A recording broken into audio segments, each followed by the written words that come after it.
नमस्ते। पार्श्वीकरण या हास्यकरण तथा रूढ़िबद्ध का बाल विकास पर क्या प्रभाव पड़ता है? बाल विकास पर पार्श्वीकरण/हास्यकरण एवं रूढ़िबद्धता के पड़ने वाले प्रभाव एवं परिणामों का प्रकाश डालिए। बाल विकास पर पार्श्वीकरण/हास्यकरण एवं रूढ़िबद्धता के पड़ने वाले प्रभाव व परिणाम हमारे समाज में सुंदर, सुडौल तथा स्वस्थ शरीर को सदा से ही अच्छा माना गया है। कभी-कभी हम भारतीय पर यह लाछना लगा देते हैं कि वे अत्यधिक आध्यात्मिक होने के कारण शरीर की उपेक्षा करते हैं, किंतु वेदों में भी तेजोमयी देहि बलमसि बलम देहि कहकर विश्व से शारीरिक बल की प्रार्थना की गई है। विद्या वपुषा वाचा स्त्रीणेन च कहकर स्त्री की सुडौलता के प्रभाव को स्वीकार किया गया। शरीर माघम खलु धर्म साधनम कहकर महाकवि कालिदास ने शरीर के महत्व को स्वीकार किया। हमारे आधुनिक समाज में अब इस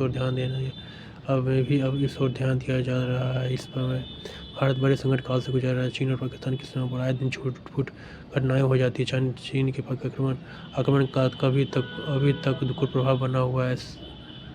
ऐसे समय में देश की अखंडता की दृष्टि से भारत को सुदृढ़ होना है। भारतीय समाज इस ओर सोचने लगा है कि भारत को शक्तिशाली बनाना है। इसका प्रभाव शिक्षा पर भी पड़ा है।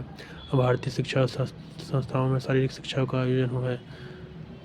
आयोजन है। स्काउटिंग एवं शारीरिक शिक्षण में रुचि बढ़ी है। लड़कियों के लिए गर्ल गाइडिंग की भी व्यवस्था है। PEC, ACC तथा NCC का संगठन हुआ है और छात्र इसमें रुचि ले रहे हैं। विद्यालयों में व्यायामशालाओं एवं तैरने के जलाशयों का निर्माण हुआ है। बालक के शारीरिक विकास के लिए केंद्र सरकार की ओर से राष्ट्रीय अनुशासन योजना भी चलाई गई है, जिसके अंतर्गत प्रत्येक विद्यालय में एक विशेष प्रशिक्षण प्राप्त अध्यापक नियुक्त हुआ है। अब कई उप योजनाओं को मिलाकर राष्ट्रीय सुदृढ़ छात्र संगठन की विस्तृत योजना बनाई गई है, जो बड़ी उपयोगी सिद्ध हो रही है। भारतीय संविधान ने देश के नागरिकों को उन्नति के लिए समुचित अवसर देने का संकल्प किया है। स्वतंत्रता एवं समानता स्वतंत्र भारत के समाज के आधारभूत सिद्धांत है। शिक्षा के क्षेत्र में भी प्रत्येक छात्र को योग्यता के अनुसार मानसिक विकास करने की स्वतंत्रता है। उसे अपनी बुद्धि का विकास करने का समान अवसर प्राप्त है। प्रारंभिक शिक्षा अनिवार्य एवं निःशुल्क है। आगे की शिक्षा के लिए भी प्रत्येक बालक को अवसर प्रदान किए जाते हैं। किसी भी शिक्षालय का द्वार अब किसी जाति या वर्ग के लिए बंद नहीं किया जा सकता। और इन सब कुछ सुप्रभावों के होते हुए भारतीय समाज पर बालक पर बुरा प्रभाव भी अधिक पड़ा है। भारतीय समाज में सिद्धांत रूप में जातीयता एवं सांप्रदायिकता समाप्त हो गई है, किंतु व्यवहार में अभी इन्हीं का बोलबाला है।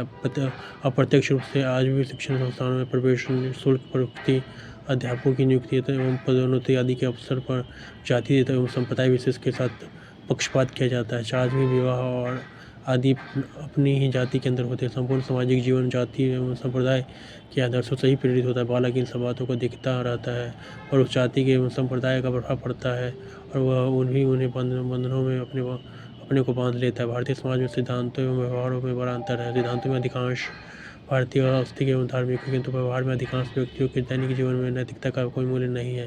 भ्रष्टाचार एवं चोरबाजारी एवं रिश्वतखोरी को ऊपर की आदमी समझ जाता है। सामान्य भारतीय पश्चिमी संस्कृति पर मुग्ध होते सा दिखाई पड़ता है। इस प्रकार के समाज का प्रभाव बालक पर पड़ना स्वाभाविक है। बालक धीरे धीरे सोचने लगता है कि अपने स्वार्थ की पूर्ति के लिए लोग भ्रष्ट उपायों से रुपया कमा रहे हैं, अतः वह भी इन साधनों का उपयोग करेगा। वह अतीत के काल के गौरवपूर्ण इतिहास से अनुभवी रहता है और आध्यात्मिकता के प्रति वो प्रमादी बन जाता है। पश्चिमी संस्कृति को अपनाने में वह गर्व का अनुभव करता है। टूटी फूटी की दो कौड़ी की अंग्रेजी बोलने में वह अपनी शान समझता है। इस प्रकार की प्रवृत्ति उसे अप्रत्यक्ष रूप से मिलती है। भारतीय समाज में पुरानी परंपराएं समाप्त होती है। पौराणिक कथाओं को गप समझा जा रहा है और कथा वाचन एवं श्रवण के पुराने आयोजन निरर्थक प्रतीत हो रहे हैं। धार्मिक उत्सवों में लोगों की रुचि नहीं है। लोग जन्माष्टमी और रामनवमी के त्योहारों के दिन सिनेमाघरों में बैठकर अवकाश का सदुपयोग कर समझने लगे हैं। सिनेमाघरों में सस्ते प्रेम की कहानियों पर आधारित चित्र प्रदर्शन किए जा रहे हैं। दीवारों एवं सार्वजनिक स्थानों पर नग्न चित्रों अथवा अर्धनग्न चित्रों के द्वारा विज्ञापन किए जाते हैं। लाउड स्पीकरों पर जोर जोर से कामुकता एवं अश्लीलता से युक्त गाने गाए जाते हैं। इन सब का प्रभाव बालक पर पड़ता है। वह असमय कुछ समय में ही कामुकता की ओर बढ़ने लगता है। वह भी शौचालय की दीवारों पर अश्लील पंक्तियाँ लिखने लगता है। इस प्रकार अनुशासनहीनता का कोई बहुत ही कुछ उत्तरदायित्व समाज पर भी है। भारतीय परिवार अपने स्नेहमय वातावरण के लिए विश्व में प्रसिद्ध रहे हैं, किंतु वे भी अब विघटित हो रहे हैं। संयुक्त परिवार समाप्त हो रहे परिवारों में कला घर करती जा रही है। इस प्रकार के वातावरण वाला के व्यक्तित्व का सुंदर विकास होना कठिन है। भारत अत्यधिक गरीब देश है।